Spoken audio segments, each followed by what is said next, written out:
Bunun Peygamber Huda aleyhisselam sahabada yüzlerip ayttı diye. Her kim la ilahe illallah vahdehu la şerike leh deyip aytsa, o şuna hissat qarmasa doğrusu cennete girecek deyip Peygamber. Oğlum sahabada oti evunne Peygamber ümtümlük la ilahe illallah vahdehu la şerike deyip aytsa, şuna hissat qarmasa deyiptir Peygamber. Doğru cennete girecek deyip diye. Hiç kim cüret edenek soramana ya Resulullah ne men qarmalı?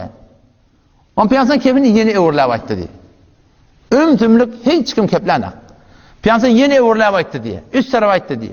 Ki sorunduracak böyle ne men qarmalı ya Resulullah? Şu la ilahe illallah ne men qarmalı?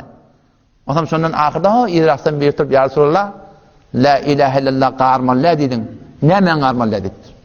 Onun la ilahe illallah'ni dünyanın peydatı gelenine, ahiretin peydatının mukabiline, ahiretin peydatını koyup dünyanın peydatını öğütürsen, dünyanın menafı öğülenine, ahiretin peydatı kaptalınan, ahiretin menafını kenarına koyup dünyanın menafını öğütürsen, şu la ilahe illallah qarmaklıkçı deyiptirdi.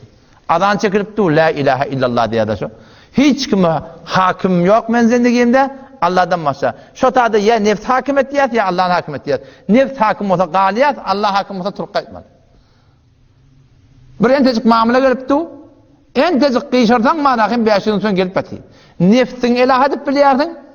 Menafeye dünya giderekli. Gardığın mı diye Allah'ın hakimiyetinden peydadan kalmalı oluyor. Anırdan namehrem geliyor. Görüp tuğun, bilip tuğun geliyorlarını. Nefsini hakim edip dünyanın peydatından çüreyim. Lezzet almadan çüreyim. Şunu gözleyip dünyana otursan şu la ilahe illallah qardığın mı diye. O zaman şu dayda Müslümandan şu kelimen bizden isteği şey. Ki biz dine Hudaya vela olmalı. O Peygamber Huda aleyhisselam şu kelimen ihlasın sahabaları sündürüptür.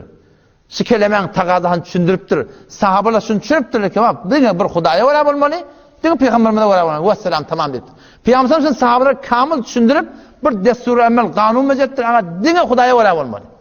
O Kur'an için açıklayıp aydıptır. Kur'an'da ne diyor Allah? İttebi'u ma unzile ileykum min rabbikum ve la tettebi'u min dunihi evliya qalilan ma tezekkerun. İttebi'u tabi olun. Ne demek? Ma unzile ileykum min rabbikum. Evet Hudayı'ndan taraf gelen şeriata şuna tabi olun diye.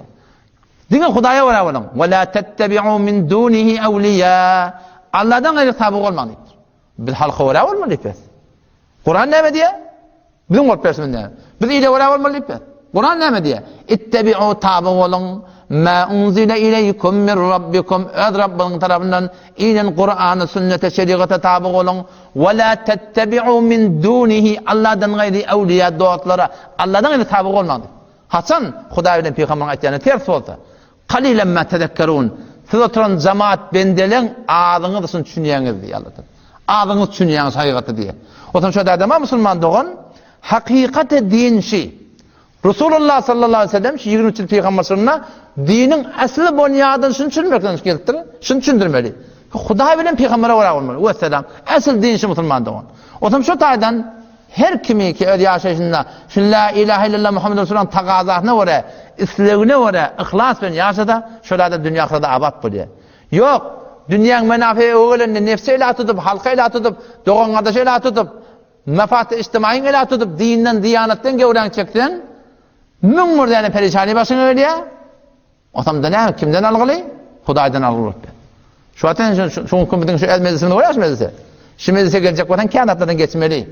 Mefatı içtimaiye öyle. Sen bilip durursan hakikat bağlığını, yalan yokluğunu, sünnet okuyulayanlığını, şeriatçıda aydınlayanlığını başlatıyor ortada.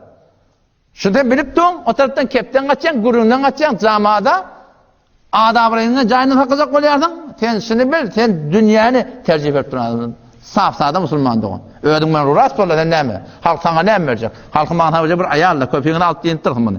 Qalını da bırak verirler, halkın bana verecekler yok. Ne algın veriyor, ne bergin veriyor, ne verdiğin sefer veriyor. Hiç sayede ne hoş halk değerleri. Halkın hiç sayede ne Müslüman doğun. Halıqı tutmalı inşallah. Ne inşallah. Allah temizliğine tevfik versin. Vesselamu aleyküm ve rahmetullahi ve berekatuhu.